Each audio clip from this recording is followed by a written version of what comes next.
बिजली के बिल सभापति महोदय आते हैं ना, तो कपकपी छूट जाती है किसान की। किसान अपनी इज्जत को बचाना चाहता है,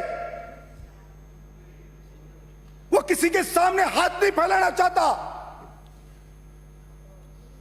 कि कैसे मेरी इज्जत को बख्श दो।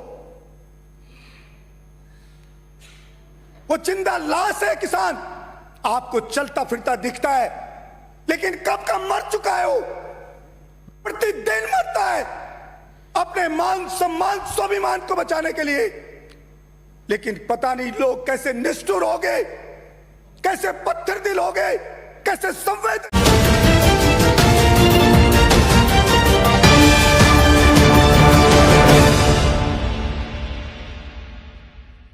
को नहीं देना चाहते। मैक्सिमम नहीं मांग रहे, हम मिनिमम मांग रहे। जब किसान बेचने आता है तो उन्हें पूरे दांव में बिक जाता है, क्योंकि एमएसपी पे जब फसल आती है खरीदी ही नहीं जाती। वो ज्यादा दिन रख नहीं सकता घर में, मजबूर है बेचारा, वो उन्हें पूरे दाम में बेच देता है। फिर एमएसपी पे खरीदने का ढोंग होता है। मामूली सी फसल खरीदी जाती है, बाजरे की फसल जो मेरे राजस्थान में, हिंदुस्तान में सबसे ज्यादा होती है 41.3%, लेकिन उसको एमएसपी पे नहीं खरीदा जाता है। 2125 रुपया एमएसपी प्राइस, और बाजरा बिकता है 1200-1300 रुपए में। कितना सहन करे किसान।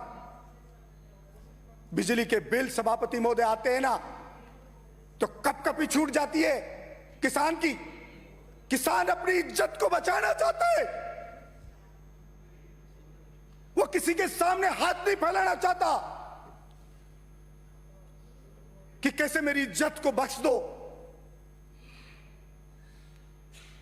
वो जिंदा लाश है किसान, आपको चलता फिरता दिखता है, लेकिन कब का मर चुका है वो। प्रतिदिन मरता है अपने मान सम्मान स्वाभिमान को बचाने के लिए। लेकिन पता नहीं लोग कैसे निष्ठुर हो गए, कैसे पत्थर दिल हो गए, कैसे संवेदनहीन हो गए कि किसी को भी उसका दर्द समझ में नहीं आता। भाड़े के लोग लेके मोटी मोटी तौन के नेता सोशल मीडिया पर बब्बर शेर लिखवा देते हैं, लेकिन जिन्होंने उसको बनाया, जब बारी आती है उसके साथ उसके पक्ष में लड़ाई लड़ने की, तो सारे के सारे भीगी बिल्ली बन जाते। कोई भी व्यक्ति अगर इसी तरह से सहन करता रहेगा तो ये अन्याय यूं ही होता रहेगा। और सभापति महोदय, इतिहास गवाह है, जितनी भी क्रांतियां हुई वो इसी प्रकार से अन्याय सहते सहते, जब अति होगी, बर्दाश्त से बाहर स्थिति आ गई, तो उस क्रांति का जन्म हुआ।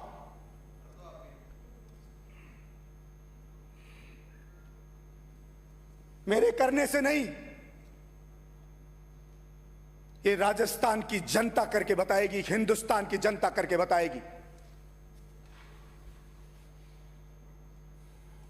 और याद रखना,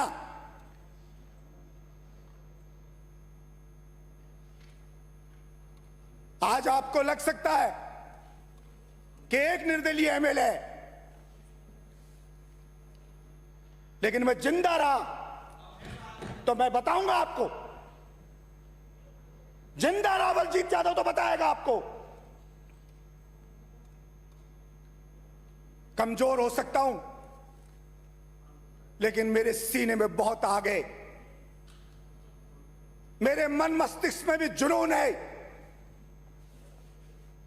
और इतिहास गवाह है, कितने भी बड़ी से बड़ी शक्ति ने जुनून से लड़ने की सोची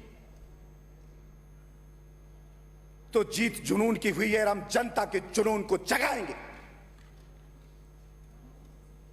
एक एक चीज जनता को बताएंगे। हमें कोई एमएलए का मोह नहीं। मैं तो आज भी कहता हूं, सरकार से आप किसान के साथ न्याय कर दो, जवान के साथ कर दो। मैं तो अपनी एमएलए-शिप से रिजाइन कर दूंगा, आप बना लेना अपना एमएलए और जिता के और भेजेंगे, उसको जिता के भेजेंगे। इस सदन में कह रहा हूं, जिस दिन कर दो कह दो, उसी दिन रिजाइन कर दूंगा।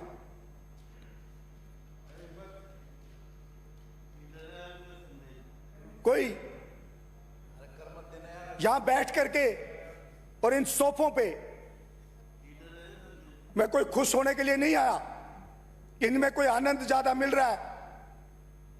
फौजी का बेटा हूं, किसान का बेटा हूं, मुझे इन चीजों से कोई फर्क नहीं पड़ता। अरे हम तो ये सोच के आए थे इस विधानसभा में कि जो कोई एमएलए विधानसभा में बोलता है उसको बहुत गंभीरता से लिया जाता है, और शायद दूसरे एमएलए सो जाते होंगे, बोलते नहीं होंगे, इसलिए शायद नहीं हो पा रहा होगा।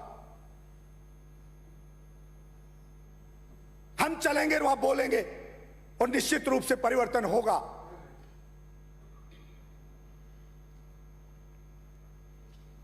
सभापति महोदय,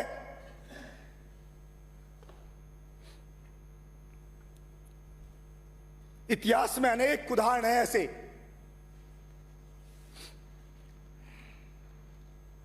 जब किसी छोटे से व्यक्ति ने अन्याय के खिलाफ आवाज उठाई हो सकता है वो खुद सफल ना हो पाया हो,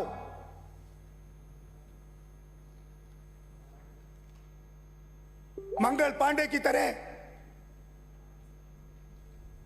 लेकिन उसने क्रांति का बीज जरूर डाला।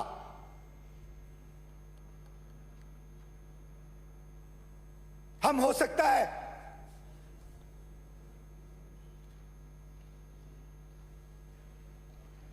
कुछ ना बन पाए, कुछ ना कर पाए, लेकिन इतना जरूर है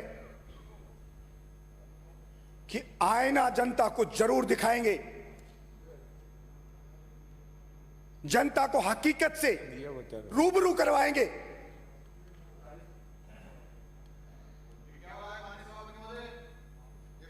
और जिस प्रकार से बिराजी बजरंगबली जी को जब शक्ति दौरा पड़ गया, एहसास हुआ,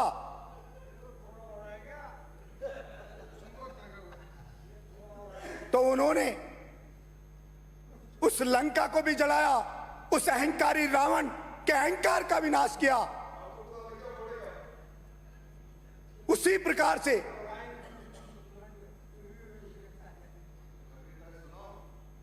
राजस्थान की जनता भी नेताओं के अहंकार को चूर चूर करेगी।